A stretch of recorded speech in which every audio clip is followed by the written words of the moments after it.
It's the Ross Tucker Football Podcast. Oh, yeah, it is. But it's not just any Ross Tucker Football Podcast. It is a teaching tutorial Thursday presented by DraftKings, the #1 rated sports book in America and the best fantasy app out there as well. The original DraftKings app. Love it. Love, by the way, those of you that are tuning in to hear or watch Greg Cosell break down the top running backs in the 2021 NFL draft. You can actually bet on the draft already at DraftKings, which is amazing. Speaking of amazing, these weeks when we only do 3 episodes a week and the last one's on Thursday morning, they go fast, man. I mean, really fast. Now, you can obviously still check out, and I encourage you, Even Money Podcast was awesome on Tuesday, talking about NFL futures, division futures. That just means Super Bowl odds, conference championship odds, division odds, and NFL draft bets. So I would encourage you to check that out. Yesterday on the Fantasy Feast, we went to Best Ball 201 with Scott Barrett and Joe Dolan of Fantasy Points. That was awesome. And we had an extended running back conversation on the College Draft Podcast this week, which is exactly what I'm going to get into with my buddy Greg Cosell from NFL Films after I give out a couple winners, because it's a win. I want winners. I want people that want to win. We got some of the easiest contests around. No time to dilly-dally. The Spread the Word winner, Zach Moore. Zach Moore replied to a tweet about yesterday's Fantasy Feast. I think I tweeted it at Ross Tucker NFL. It was a quote tweet from at RossTuckerPod, just saying that Scott Barrett had all of the best ball info, and Zach Moore called him the GOAT. That's engaging. That's engaging with one of our posts. Thank you, Zach. Let me know what press pass, card, or picture you would like. Sponsor confirmation email winner, Nathan Mood, 100 flowers. And then I found out this morning, Nathan Mood also became a patron. So Nathan's a sponsor confirmation email winner via the vaunted double dip, 100 flowers, and became a patron, patreon.com/RT Media. Double dip, Nathan. That is a mood. Get it? YouTube shout out Kai Nelson. Not Kai Moore. Kai Nelson made a comment about the Fantasy Feast. Love it, love it, love it. Love the winners. Love how we're growing all these things. Love Greg Cosell. Love the big show. The Big Show. All right, so everybody knows Greg already. If you're new, awesome. Welcome. This might be your favorite episode of the week. He's at Greg Cosell on Twitter, 42 years at NFL Films, which is amazing on so many levels. He is the preeminent football watcher, in my opinion, that never played or coached at the NFL level. And look, he's better than a lot of people that did those things. I'm just telling you, he is. But I know for sure he's the best of anybody that did not do those things. He is our professor.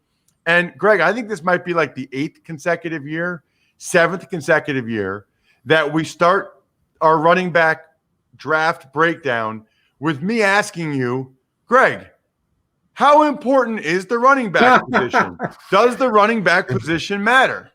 Well, it's a great question. And by the way, there have been studies done that indicate that the offensive line is more important to long-term success than a specific running back. And that's why I think a lot of teams don't necessarily value running backs the way we think, even if a player is rated highly on a draft board. I mean, there'll be running backs in this draft, Ross, clearly that'll be on teams' draft boards in the top 15, top 20, top 25.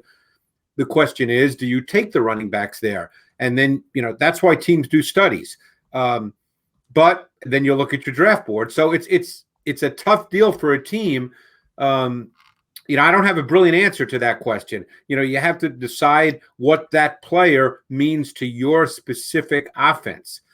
There's going to be answers on both sides. There's going to be backs that are great.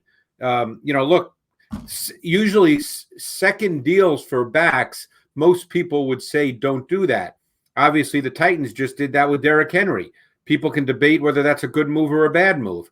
But, we've got some quality backs in this draft. The question is, where do they get drafted? So here's what I would say about that, Greg. And if you think I'm wrong, tell me. I am not a believer in, and you'll never hear me saying any position on a football team doesn't matter. I agree with that. It really bothers me. Yes. When I hear people say running backs don't matter. Running backs don't matter. What they're really trying to say is, in my opinion, Greg, is that when you look at positional value and the impact of such on wins and losses, running backs would be low on their list. And we can have that conversation, and I can live with that. And I've seen the data and the stats that indicate that. All of that's fine. But you can't, they used to say guards didn't matter. When I played, Greg, they said guards didn't matter. Now guards get $15-16 million a year. I'm pretty sure they think guards matter. Like, every guy out there matters. Some positions have a greater impact on the outcome of games than others. But every position matters, Greg. And what bothers me, and again, this is a nuanced conversation, and the problem with social media is very little is nuanced, Ross, as you know. So, and I'm sure if you think back to when you wrote your papers at Princeton, just like when I wrote my papers at Amherst, there's a lot of detail and nuance. There's not easy answers to a lot of questions. So, I think that you have to be careful about saying a position doesn't matter, or you have to be careful about saying anybody could do that for a given team. So it's a tough question. I don't think there's an easy answer, and smart, reasonable people will disagree on it. Yeah, and I mean, everybody will point to James Robinson and say, "Oh, you could just get a guy like that." Raheem Mostert. Yeah. Right. But there's teams. There's always exceptions. Right. But that doesn't mean your team that year will get that guy. Right. You know what I mean, Greg? Like, that sounds good until you're the Miami Dolphins or one of these teams that you don't feel like you're getting good enough production from that position. You don't feel like you're good enough at that position. Like, it's so, yes, can Myles Gaskin or these guys have a 100-yard game? Yeah. And I think you can make very strong arguments against the second contract, big money, against making them a top 10 pick. Like, we can have those conversations, but the don't matter. And you can get running backs at any round. You can, but sometimes you don't. You take a guy in the fourth round, he might stink. And then I know we need to move on, but just one final point. People used to say that about safeties. Okay, remember when safeties were drafted in the fourth, fifth round, and the premise was, you can find safeties anywhere. And then if you speak to defensive coordinators, they'll tell you, which I have done, as I'm sure you have, they'll say, well, I can't do the things I want to do defensively if I don't have good safeties.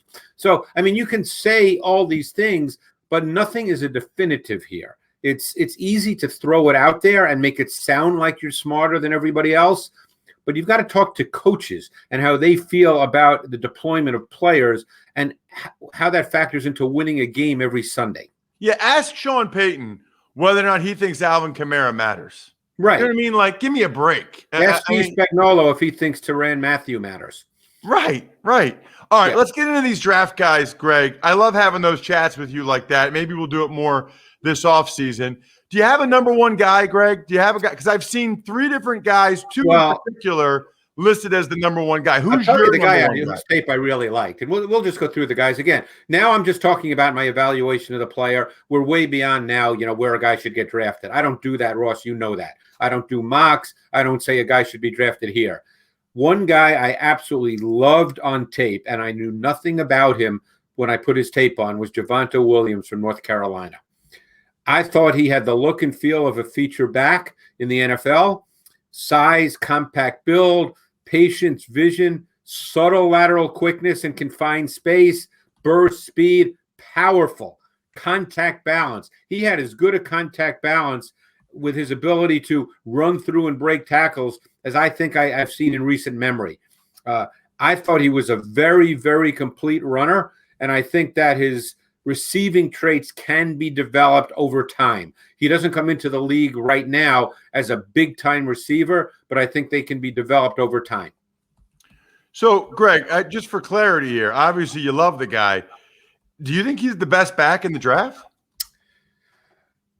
I think, to me, if you're a team that wants to line up and hand the ball to a back 20 times a game, if that's your offensive philosophy, and now, of course, we get into philosophy. That's the issue, Ross. You know that. Every offense has a philosophy. If that's your philosophy, to me, I would make him my number one back if that's your philosophy.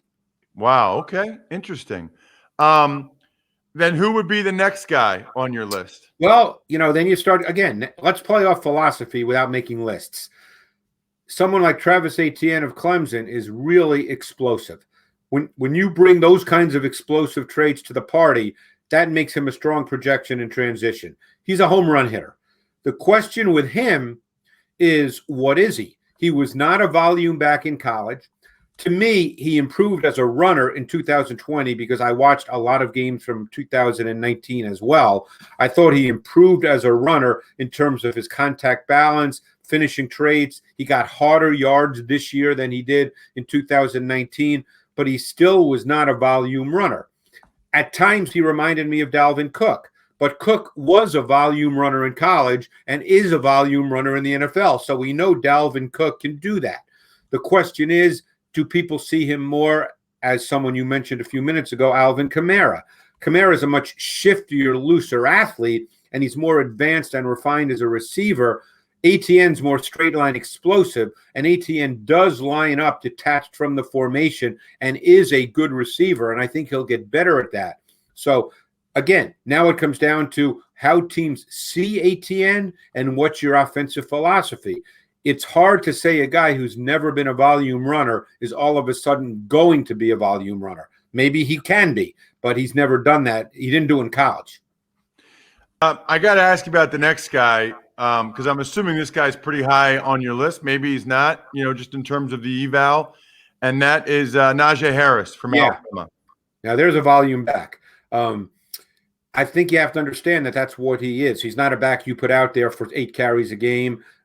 I thought another guy that showed really meaningful improvement from 2019 to 2020 in terms of his lateral quickness. His hips were a little looser. I thought those are needed traits if he's to become a higher level back in the league.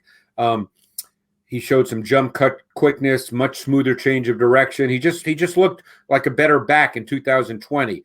The big question, he is a very good receiver, and they used him at times detached from the formation, but rarely do guys with his body type fit the conventional mold of the third down receiving back. I can't really think of guys who've done that. I mean, I guess you could go back, maybe a Steven Jackson, maybe a Deuce McAllister. I guess those are some names that might pop into my head. Those guys were good receivers.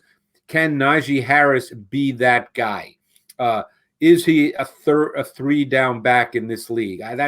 That's a question I keep going over in my mind. He's not an explosive player, but that's okay. It's not a weakness that you can't take it 60 yards to the house. I mean, obviously offenses would love that and coaches love that, but that's not a true weakness.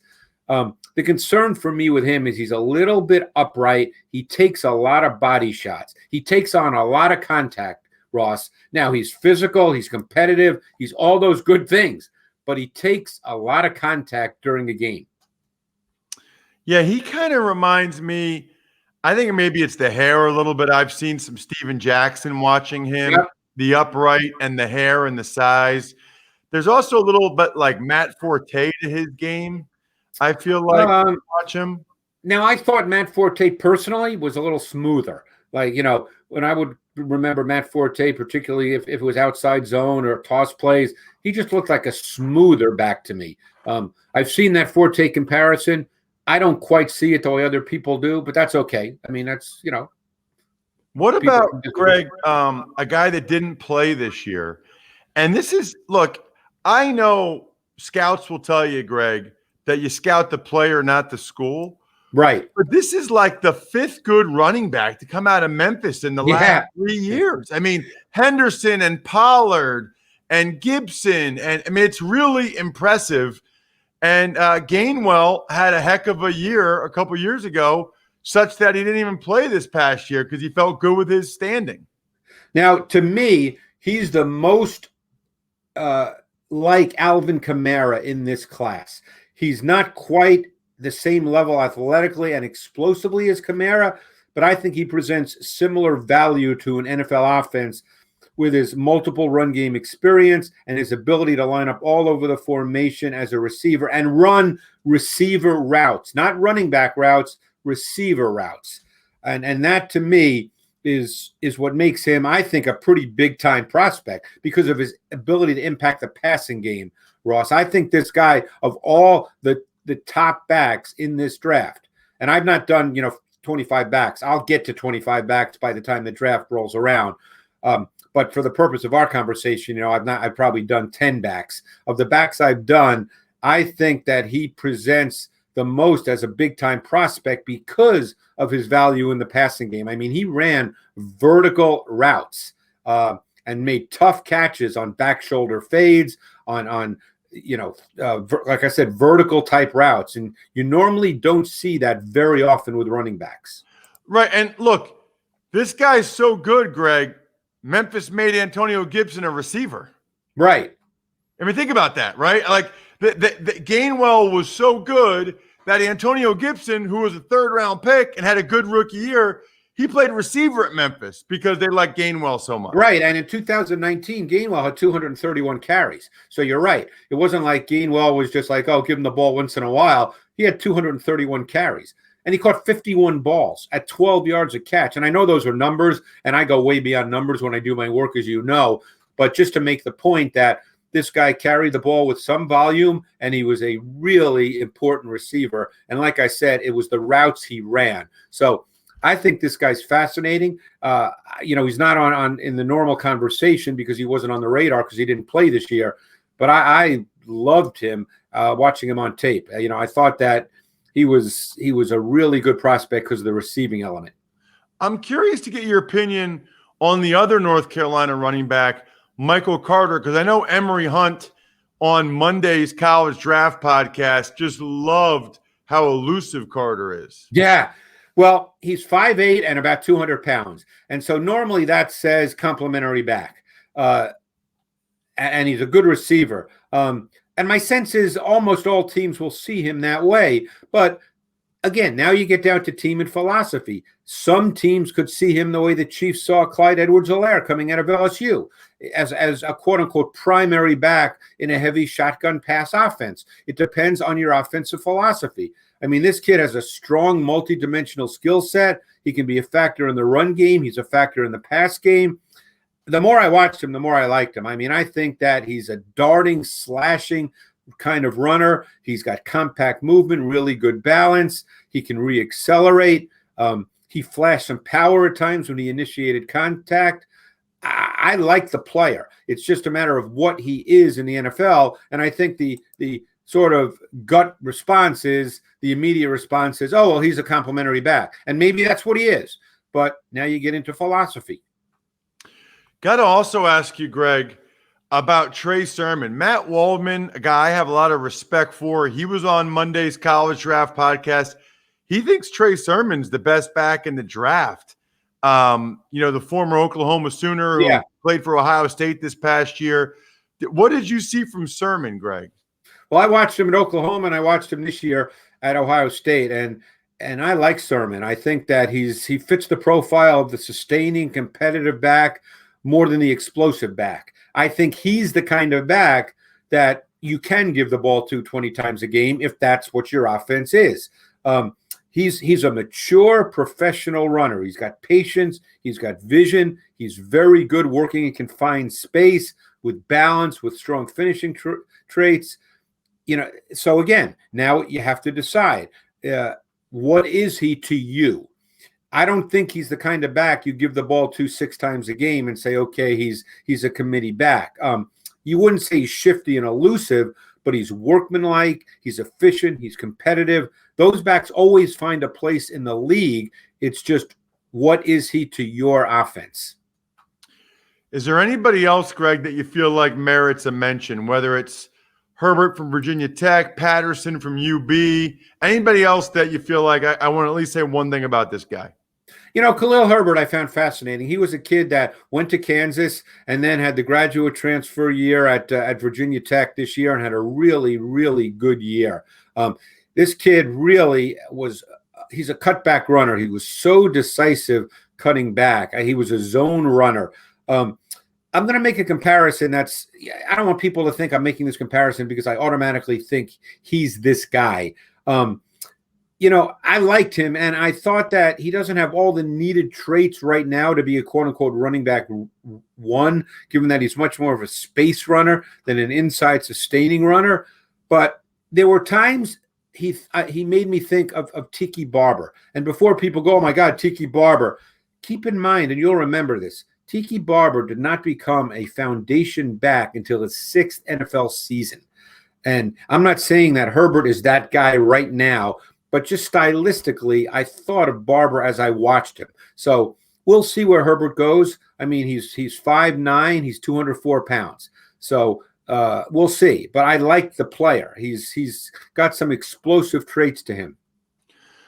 Outstanding stuff, Greg. As always, already excited for next week. I've got notes down. We'll have social media clips and YouTube clips on 1, 2, 3, 4, 5, at least 5 over the course of the next 3 days. I don't think intern Casey likes you very much, Greg, because I make her cut up a lot of clips on social media because I'm taking notes while you're talking. But it's worth it. It's phenomenal. Check Greg out at Greg Cosell. We're at Ross Tucker NFL, at RossTuckerPod. Thanks, Greg. Thanks, Ross. So good. By the way, Bri, I know I've talked before about my high school basketball game, draining threes. 24 three-pointers my senior year. Should have been more. I should have fired up more. Earlier in the year, they were trying to get me to play down low. Anyway, I loved high school basketball. I loved intramural basketball at Princeton. I love draining threes. And right now, DraftKings, you can bet on $1 on any team to hit a three-pointer in any basketball game. And if they make it rain, you cash $100. I mean, think about that. That's like a bet you make where you might have already won the bet 2 minutes into the game. And then the whole rest of the game, you're just smiling because you just got 100-1 odds on a team to make a three. Unbelievable. Just download the DraftKings Sportsbook app and use promo code Ross to get your shot turned $1 into $100 when you bet on any team hit a three-pointer in any basketball game this week. That's promo code Ross.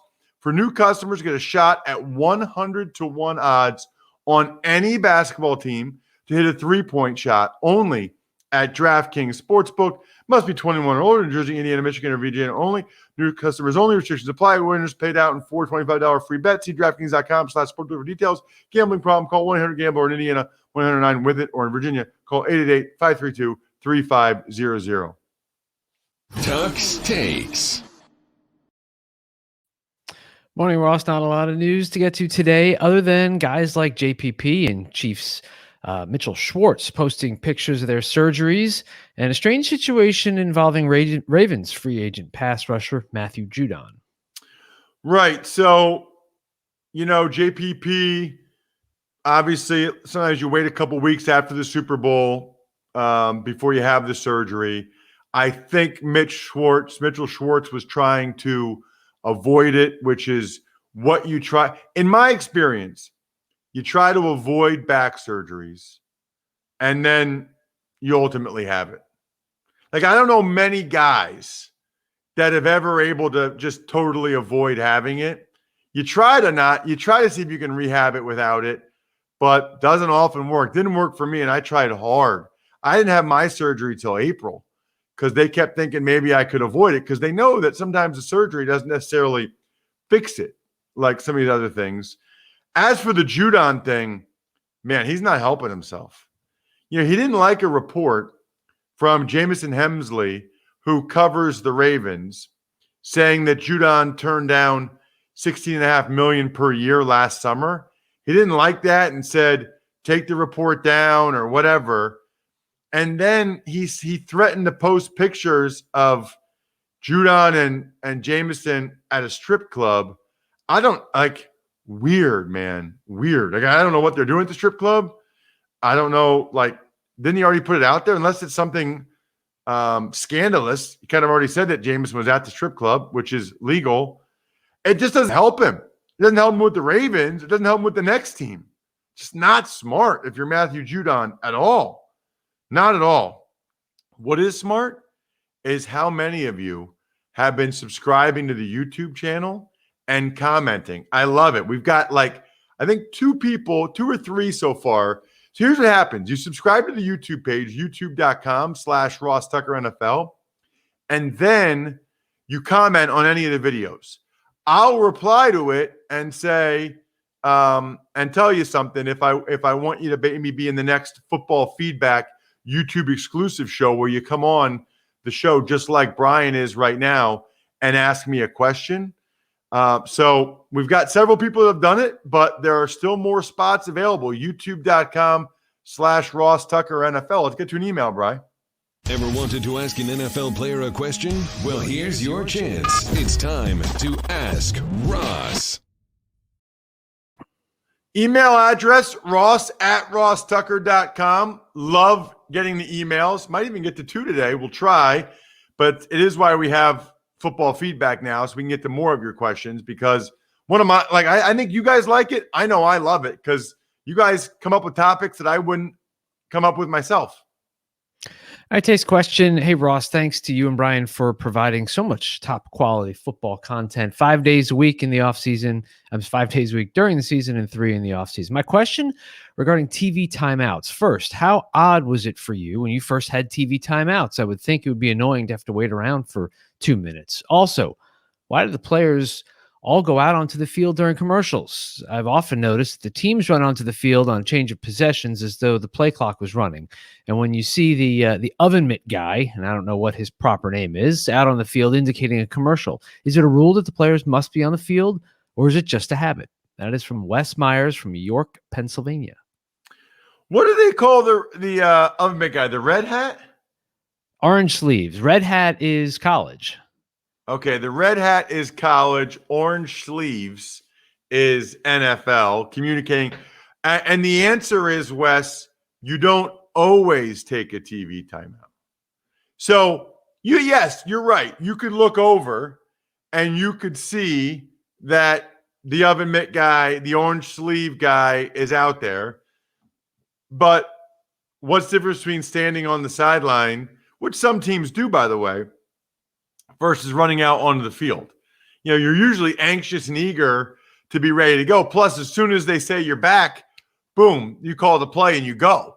So you don't want to be on the sideline for that. I mean, some teams do that. There's no real difference, but a lot of times you run on the field and you ask the white hat, the official, we going or break? We going or break? Quarterbacks usually know to ask. I'll say this, my rookie year, well, I didn't play that much my rookie year, but even like preseason games, my first preseason game, I had never experienced that before. Like, we ran on the field, and I remember thinking, why am I just standing here? Like, why are we just in the huddle talking for a couple minutes? And then I started to figure out, oh, it's a TV timeout, and I started to get it. And honestly, Wes, you get used to it real quickly. Real quickly. Love, by the way, that Wes took advantage of the Raycon wireless earbuds. They're amazing. But you get used to it very quickly, Wes, is the answer. Let's get to one more, Bri.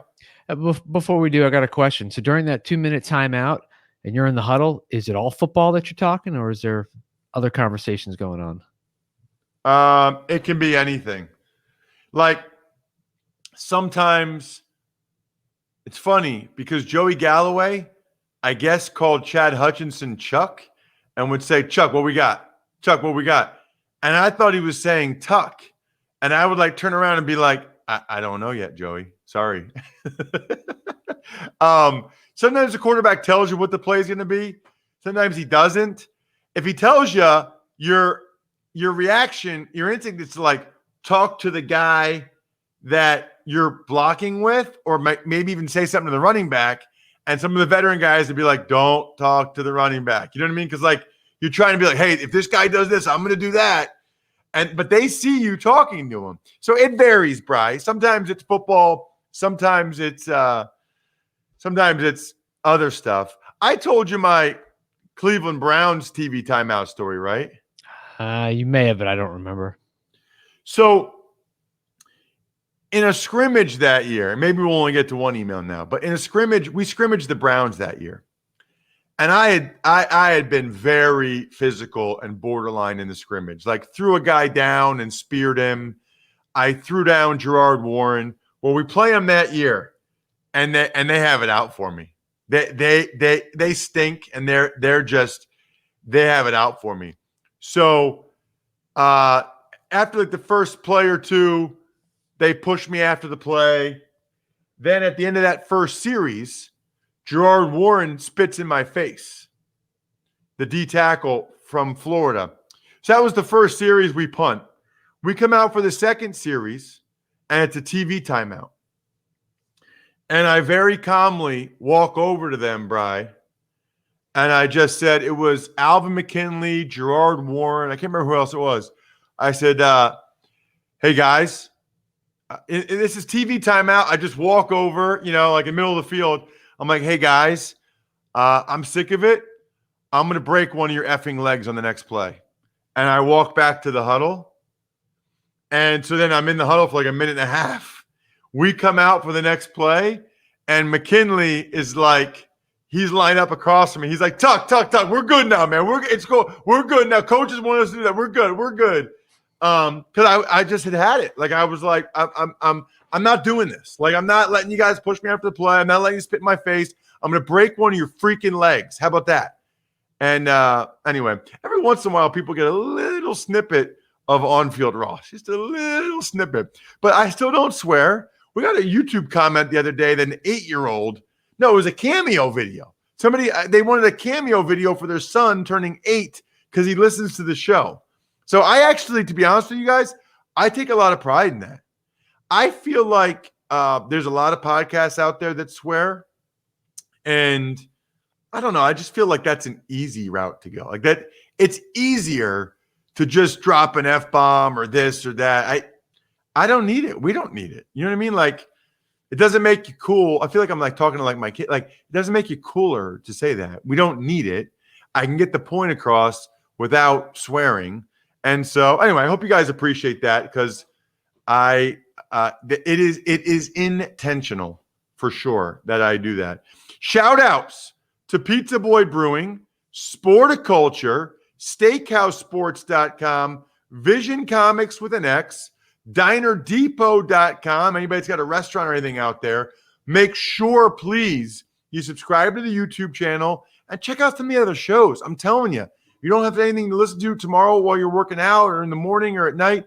Listen to the Fantasy Feast or even Money This Week or College Draft or Andrew Brandt's Salary Cap 101. You will love it. I promise. I think we're done here. Have a great weekend, everybody. Thanks for listening to the Ross Tucker Football Podcast. Make sure to also subscribe to the Fantasy Feast, Even Money, Business of Sports, and College Draft. All available at Apple Podcasts, RossTucker.com, or wherever podcasts can be found.